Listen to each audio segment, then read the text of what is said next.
After the pieces are knitted, they need to be pinned out onto, I use a Homosoap board, in preparation for painting and foiling.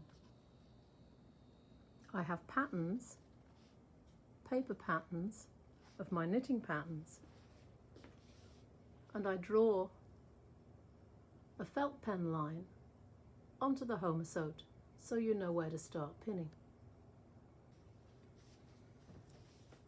Take away the paper pattern, because you have the basic pattern here. If somebody has shorter sleeves, you can draw lines onto the board afterwards. Sometimes they have long arms, sometimes they have short arms. You can do a line inside the line if it's a particularly skinny, slim person.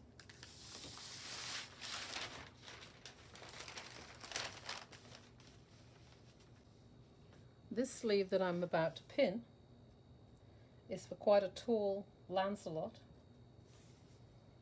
His sleeve pattern is about six rows longer than the basic knitting pattern. So when it's pinned out on the board, it'll be coming down to a lower line.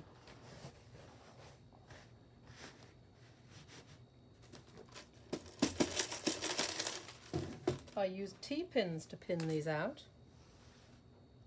When you do the hems, you need to catch all of the cast-on loops at the bottom so that you get a nice finished edge. I'll do a slightly closer film of this. Oops, I'm putting it on the wrong line already. It needs to be down here.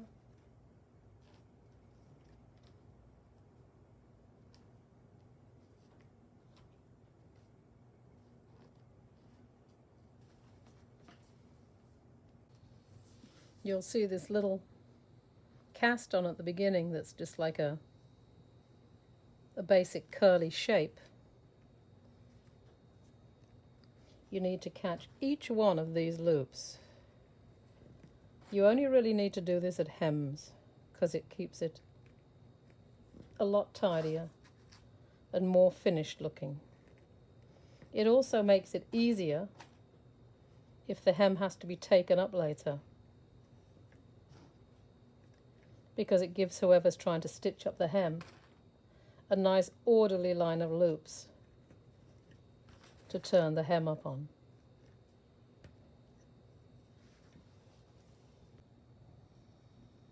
This is how I pin the finished hem edge.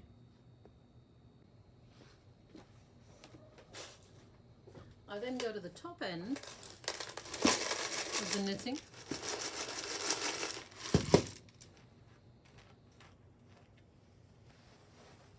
and pin out these corners. I get a bunch of kind of random corners in position first before I start pinning the sides.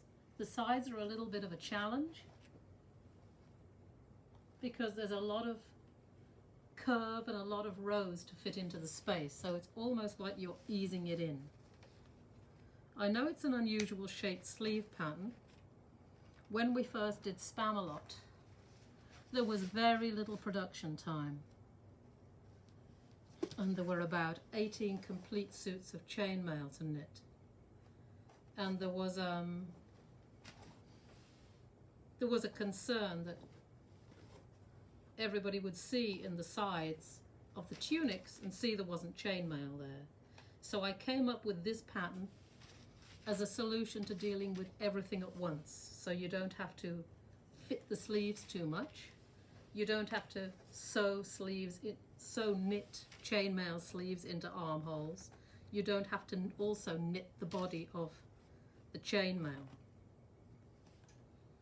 This gets stitched onto a base and it covers the arm, the shoulder, and the side of the chest all at the same time.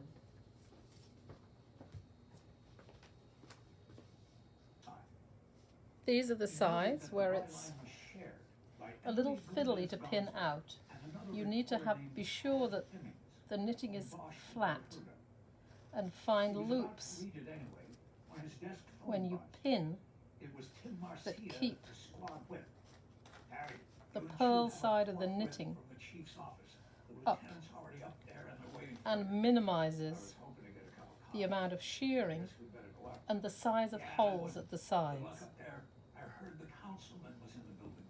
When there are the increases down here, there are large loops, and you need to pin these because after they have to be stitched closed so that when we paint it, it doesn't get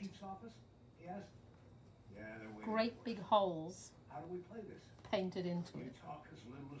You'll see that I put the pins in flat. I use T-pins and I put them in at this flat angle because after all this is done, we get a roller out and you need to be able to get the paint right over this.